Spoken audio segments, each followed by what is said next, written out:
Collective agreements, there's two elements to successful collective bargaining. One is technical competence, and the other is tactical mastery.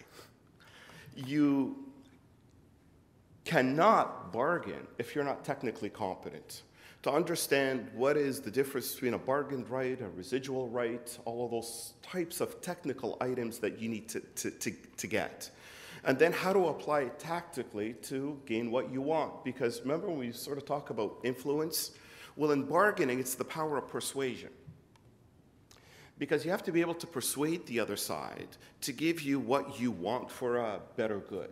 And they have to convince you that what they need from you is going to make a difference to you. The worst answer that you could give when you're saying, this is what I need, and they say, why? It's you say, because. Right? And the worst answer that they could give you when they're sort of handing the demands over is to say, we want 10 or 20%. You say, on what basis? They say, because it's fair. Right?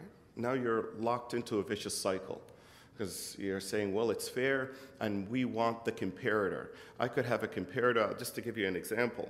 I could have a Campbell River that's going into bargaining. Campbell River is on Vancouver Island, very close to here, a smaller community, going into bargaining, and they say, we want Vancouver as our comparator.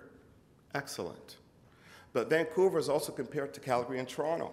So for you to say, I want Vancouver as a comparator, you're also comparing yourself to what? Toronto. Is that a fair comparator?